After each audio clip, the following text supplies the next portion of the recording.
Nader. Tonight we have a very special guest, and that guest is Dr. Eqbal Ahmed. And for about a year or two now, we've been trying to entice Eqbal to Ottawa.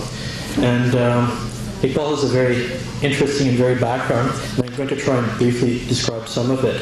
He's a professor of international relations and Middle Eastern studies at Hampshire College in Amherst, Massachusetts, and a writing fellow of the John D. and Catherine T. MacArthur Foundation Program on Peace and International Security. He's a specialist on international relations and third world affairs. He's a managing editor of the Third World Quarterly Racing Class, contributing editor of the Middle East Report, member of the editorial board of Arab Studies Quarterly, and a columnist for third world newspapers including The Dawn in Pakistan, The Pioneer in India, The Star in Bangladesh, and Al Hayat in the Arab world. He's also written in the United States in a variety of scholarly journals and newspapers, and these have included the Washington Post, the Los Angeles Times, the New York Review of Books, The Nation, The Atlantic Monthly, Harper's Monthly Review, Mother Jones, New Yorker, and the New York Times, of which he was a guest columnist during 1979. He holds a PhD in political science and Islamic studies from Princeton University, where he was awarded the university's highest academic award for graduate students. He writes and lectures on the Third World, comparative revolutions, and foreign policies of great powers. He was also a leading opponent of U.S. intervention in Indochina. He was unsuccessfully charged by the U.S. government with conspiring along with Father Berrigan to kidnap Henry Kissinger. Dr. Eqbal Ahmed now divides his time between the United States and Pakistan, where he's engaged in establishing Khaldunian University, a private institution. What this biographical sketch does not do is convey the deep respect and esteem that his colleagues and peers have for Eqbal Ahmed. Noam Chomsky, in his earliest essays in the 60s and the 70s, referenced the thoughts of Eqbal Ahmed. I think of For Reason of State, and if you want to go and look the reference up, it's page 85. More recently, Edward Said dedicated his magnum opus, Culture and Imperialism, to Eqbal Ahmed. And a few days ago, I have this bad habit of calling up people, and I spoke with Christopher Hitchens to thank him for his skewering of Conor Cruise O'Brien, and I mentioned that Eqbal Ahmed would be coming to Ottawa, and he said, "Please give Eqbal my love." And that's sort of a little bit of the tip of the deep affection and esteem that people have for Eqbal Ahmed. Please join me in welcoming Eqbal Ahmed to Ottawa.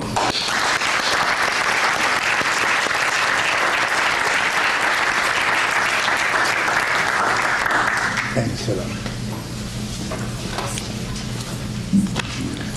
If most Arabs or Pakistanis or Indians or Indonesians or anyone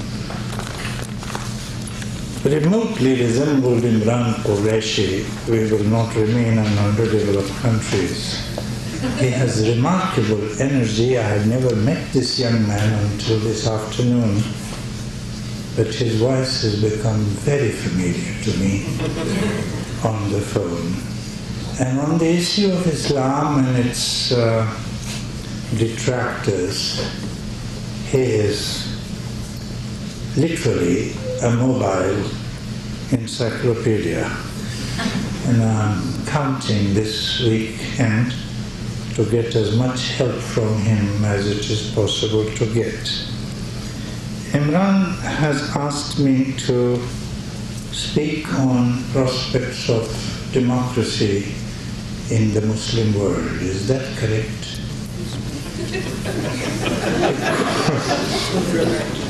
If I had messed up the topic, I would not.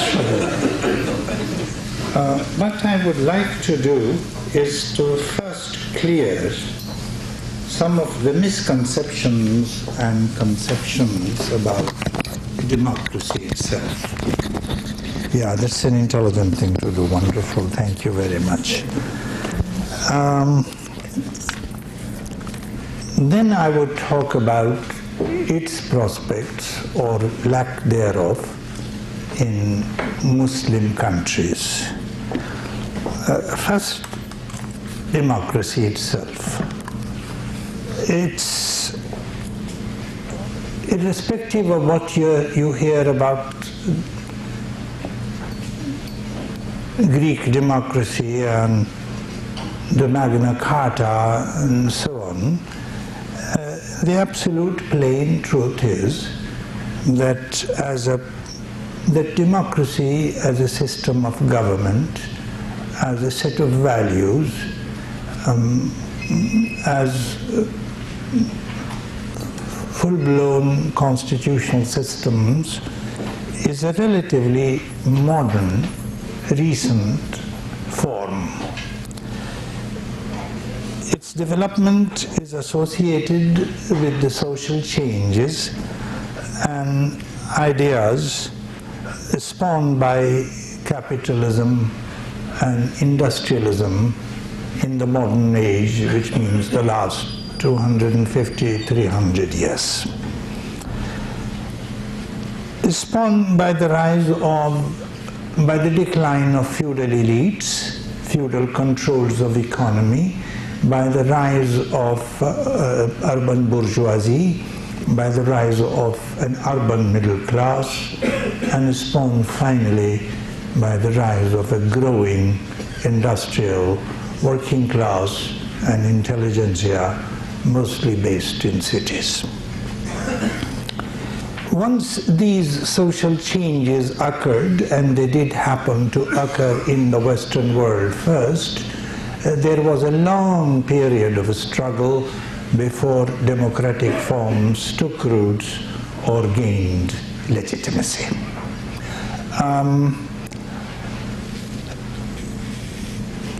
It is then Western democracy only in the sense that since modern capitalism, modern imperialism, and modern industrialism developed in the West, and democracy is associated with these new economic forms, it's only in that sense that democracy can be given a regional or civilizational label. Now, in that sense, since social change of this kind, and the world has never known, perhaps since the discovery of fire, the kind of changes that industrialism and capitalism brought about, in that sense, all the major modern ideologies are Western, in the sense that they first had their incubation and growth in the industrialized capitalist Western world. This would be true of nationalism, this is true particularly of fascism, and this is true also of communism and socialism. All these ideologies had their births at the center, at the heart of the first industrial civilization. So they are civilization, their civilizational association is connected to a particular history, the history of the growth of industrialism and capitalism. A third point I want to quickly make is that in the Western world, the actual development of democratic systems, democratic governments, is very closely linked to the history of imperialism. Very, very organically, almost symbiotically linked to the history of imperialism. Because what happens when industrialism and capitalism begin to grow? You all know that I'm speaking in shorthand.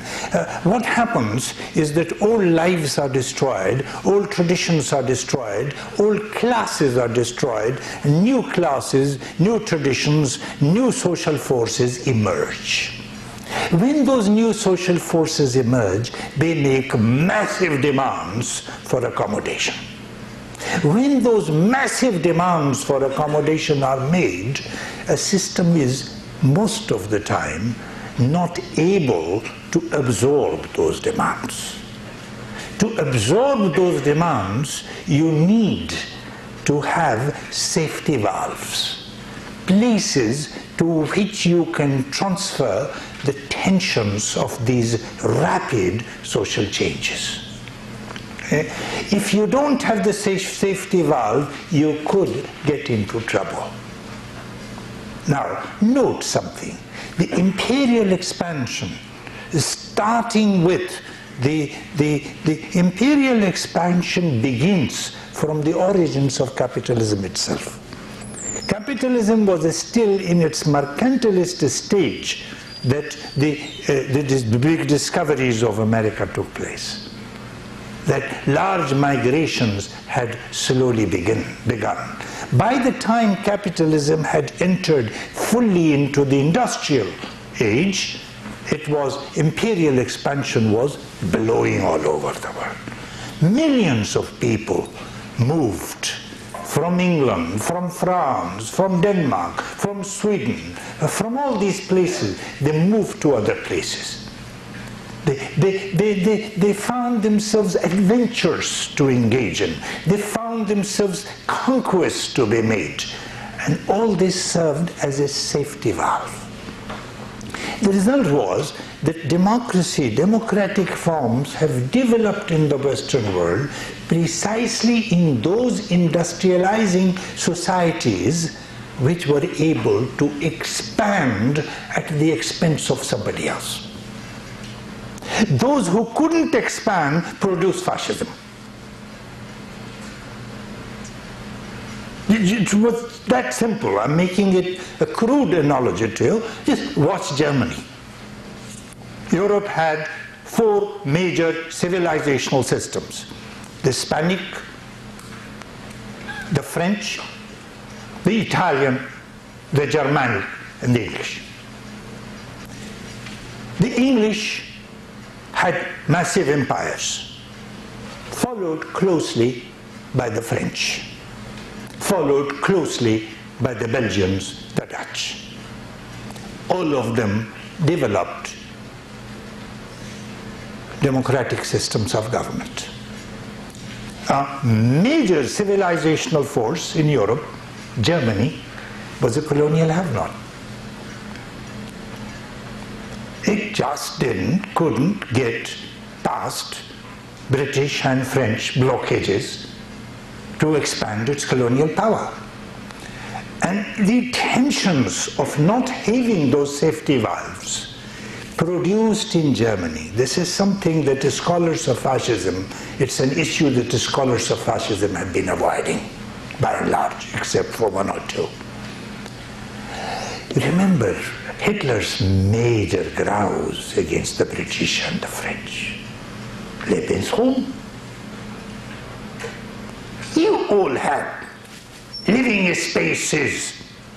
You all have colonies. You all have empires. We, the Germans, have been denied that living space, Lebensraum. We are gonna take it from you. We are colonial have-nots. Same was true of Italy.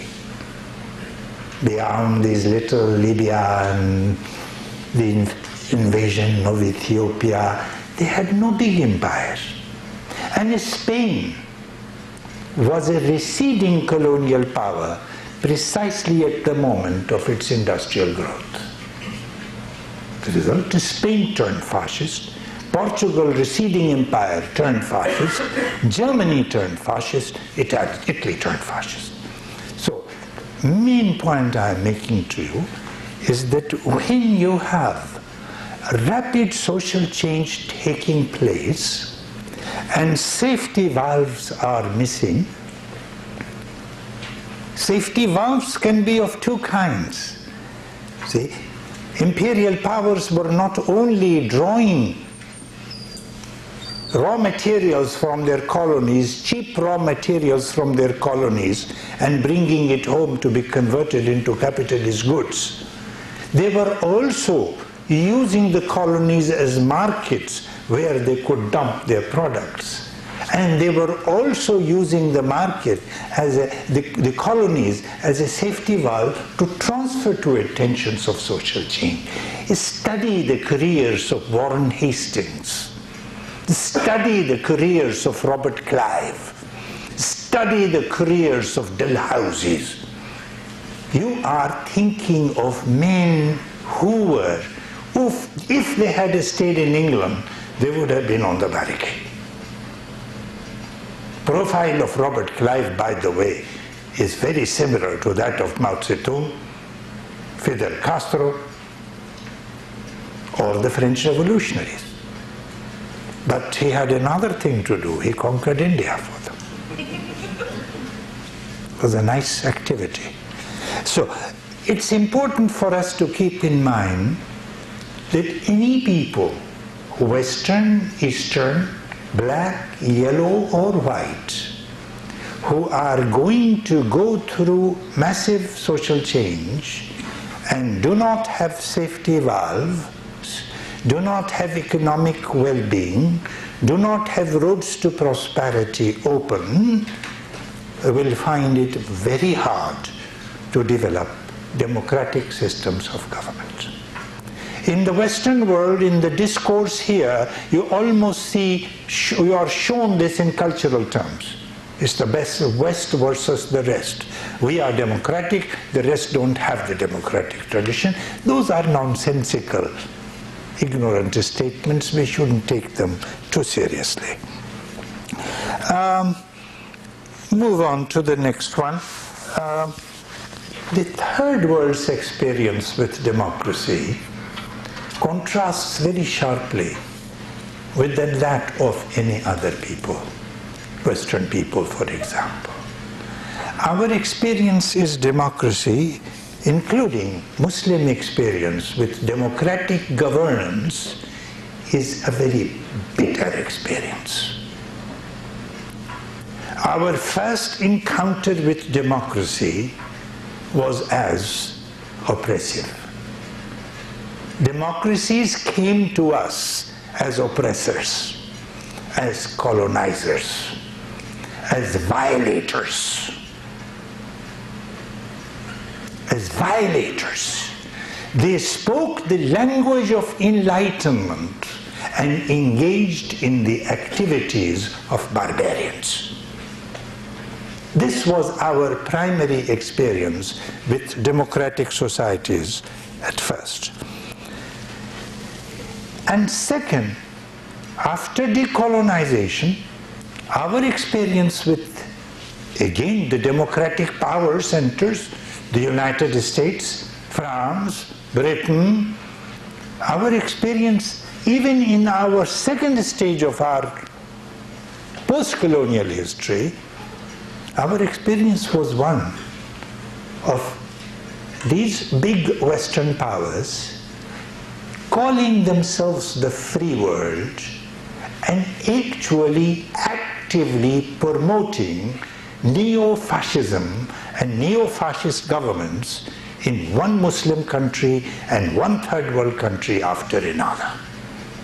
Historically, the United States has spoken of democracy and has supported samosas, Trujillos,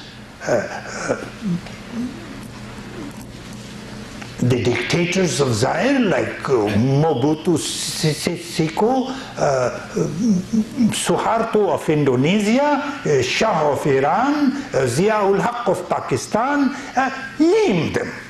Dictators have been their best friends. Therefore, what the Western world found for 50 years after decolonization, that the profitable thing to do was to support dictatorships, authoritarian regimes, even tyrannies in the third world countries. I cannot think of an exception to this rule. Between 1945 and 1979, 1980, 1985, I can't think of an exception. Therefore, our first experience with democracy was one of outright oppression. Our second experience with democracy was one of promoted fascisms, proto-fascisms in some cases. So,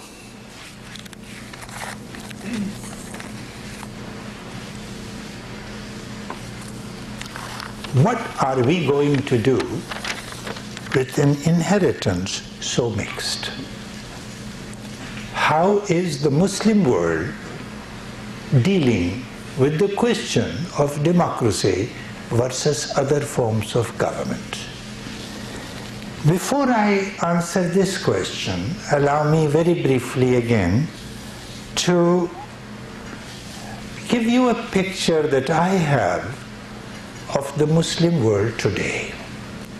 We have to keep that picture in mind before we can assess the future of democracy. Our civilization has moved honestly, steadily, without let-up over the last 300 years, from a steady decline to free fall. That's our record until now. The fall at the moment is so great that I cannot think of another time that this civilization and this people, these governments, have been in a worse shape. When I grew up as a child, I used to be told stories of the climax of decline of Muslims. The moment cited was the fall of Baghdad. And the story cited was that when Baghdad fell, the ulama of Baghdad were discussing for the third day, on the day that Baghdad fell to the Mongols, this was their third day of heated discussion about whether the owl was halal or haram.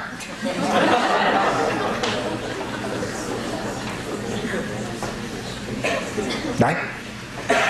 But think of our time. Think of our time. We live in a time I have seen in the last 20 years. Things that if in a previous life I had been told I will see, I would have had a nervous breakdown. I'm seriously saying this to you. But somehow managed to see it, and we are surviving. I have seen a country, Muslim country called Palestine, colonized exactly in the year or 1 year after the age of decolonization had begun. The era of decolonization begins formally in 1947 with the independence of India and Pakistan from British rule.